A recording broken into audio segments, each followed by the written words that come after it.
aliás, vamos entrar nisso, é verdade. Hoje, quando você vai numa religião, por exemplo, numa religião espírita, que tem, enfim, eventos difíceis de explicar, ou pessoas que falam hoje muito de magia do caos, por exemplo, o que você entende disso? É só uma alucinação, entre aspas, e sem querer ofender ninguém, ou falando de forma pejorativa, ou você entende que existe uma coisa extracorpórea ali naquela situação? A pessoa está na igreja evangélica, baixou o Espírito Santo, começou a falar hebraico, não sei o quê.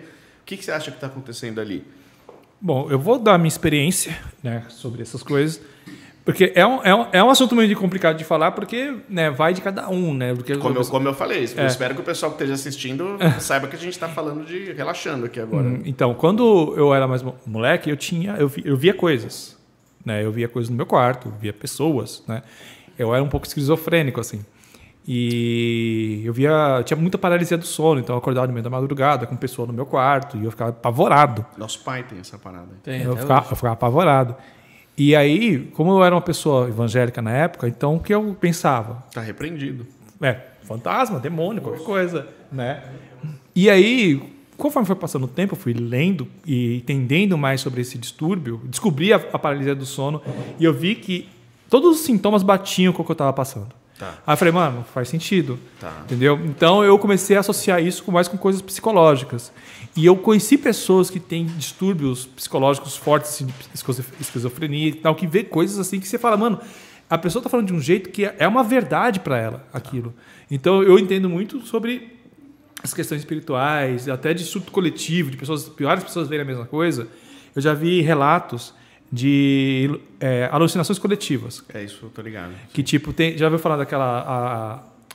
não sei se é a noite da dança. Ou a sim, dança. Já a cidade que todo mundo ficou dançando todo até mundo ficou morrer. dançando. Exato. Sim, então, sim. tem registro. Isso é fato, Isso é fato. Tem registro dessas coisas. Você ou tá tipo ligado dessa cidade? É uma cidade que rolou como se fosse uma doença psicológica.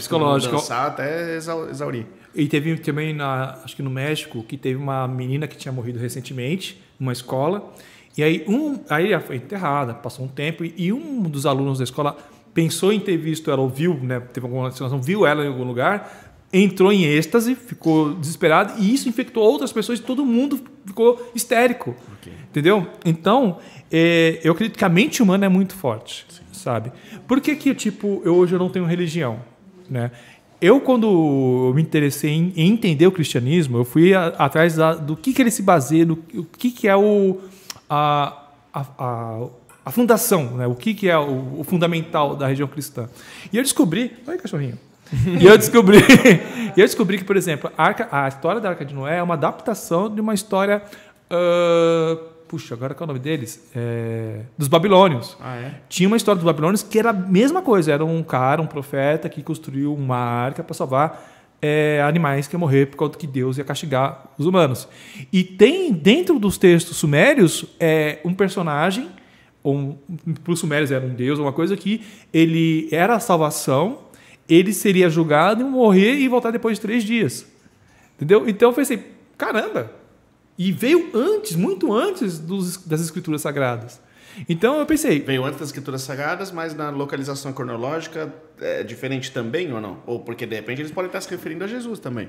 Então, mas no caso dos textos sumérios falavam que já tinha acontecido e não que ia acontecer, porque os textos hebraicos falavam que o Messias ia vir, ele ia ser julgado e crucificado, morto. Né? E no caso dos textos sumérios falava que já tinha acontecido, que ele morreu e depois voltou. Entendeu? Então, eu comecei a perceber que muita coisa O cristianismo era uma recontagem. É uma recontagem de contos antigos, sabe? Então eu comecei a pensar. Aí eu fui ler filosofia e eu eu aprendi que, antigamente, quando tinha alguém muito forte, ele conseguia dominar uma comunidade. A pessoa forte, ninguém vai desafiar o cara porque o cara é um guerreiro, é forte. E como que você faz para derrotar alguém que tem muita força física? É atingir a cabeça dele. Tá. Você cria uma coisa que ele vai assustar ele e é uma coisa assim que como é que eu vou explicar? É uma coisa que você não consegue atingir, que você não consegue ver, é uma coisa que vai ficar na cabeça dele. Ele vai ser derrotado pelo próprio medo interno de uma coisa que ele não conhece, do desconhecido. Então eles criaram mitos e lendas e histórias que, se você fizer tal coisa, você vai ser punido depois da morte. Sim. E aí o cara forte, que poderia derrotar todos os pequenos ali, eles cediam para sacerdotes. Tá. Pessoas que tinham ali o domínio da palavra e o domínio o cara da retórica, né? Da retórica, e aí ele fala, pô, agora eu tô em dúvida, eu uso minha força física contra esse cara tá falando que se eu matar ele, eu vou queimar nas profundezas sei lá, qualquer coisa do inferno, qualquer coisa, entendeu? Então, a religião foi criada primeiro para controlar as pessoas fortes, para ter domínio também sobre governantes, porque tinham lá os reis, e aí eles tinham sempre os conselheiros que eram religiosos, e falavam que recebiam mensagens de deuses, então... desde sempre, pelo menos a religião cristã, ela esteve envolvida com política e com poder. Sim. Então, quando eu percebi isso, e é uma coisa que até hoje a gente vê que a religião hoje anda muito de mão dada com política e poder. Cara, você vê a bancada evangélica no governo, que dita pautas. Entendeu? Então, é uma coisa que não mudou de lá para cá. E também movimenta voto também. Né? Exato. Então, e acho engraçado até porque chega a ser contraditório, porque o que Cristo fez? Cristo, quando ele foi para... esqueci o nome da cidade lá, que tinha aquele comércio, e que ele viu que estavam comercializando os ensinamentos de Deus, ganhando dinheiro com o templo, ele destruiu tudo. Ele chutou, ele ficou revoltado, porque ele falou, mano, não é sobre isso.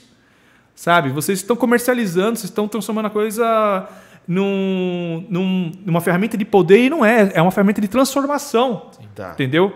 Então, chega a ser contraditório, que parece que essas pessoas fazem isso até hoje e não leram as próprias escrituras que eles se baseiam. Entendeu? Então, quando eu comecei a perceber essas coisas, eu falei, mano, tá errado. Entendeu? Só que eu não gosto de chegar e bater o martelo e falar assim, não tem nada. Sabe? Não, então não tem nada. Porque eu estou me baseando com a evidência. Eu não tenho como saber. A gente mal sabe o que é o universo. E a gente fala, a gente consegue olhar buracos negros a não sei quantos anos-luz de distância. Tá, mas assim, o nosso conhecimento sobre o universo data de poucos séculos atrás. Okay. E a gente está encostando a pontinha do pé no mar que é o universo. Sabe? Que é o universo. Ele é muito vasto. E aí começa a aparecer um negócio de tipo matéria escura, por exemplo. E outras coisas que estão para vir acontecer. Porque às vezes eu vejo muita gente que é entusiasta de ciência, que gosta de bater o martelo. Não, que a ciência é a verdade, a ciência sabe de tudo. E não, a ciência nunca foi sobre isso. A ciência é sobre a nossa ignorância. Exatamente, sobre a consciência do que a gente ainda então, ter consciência de que a gente não sabe das coisas e a gente precisa aprender.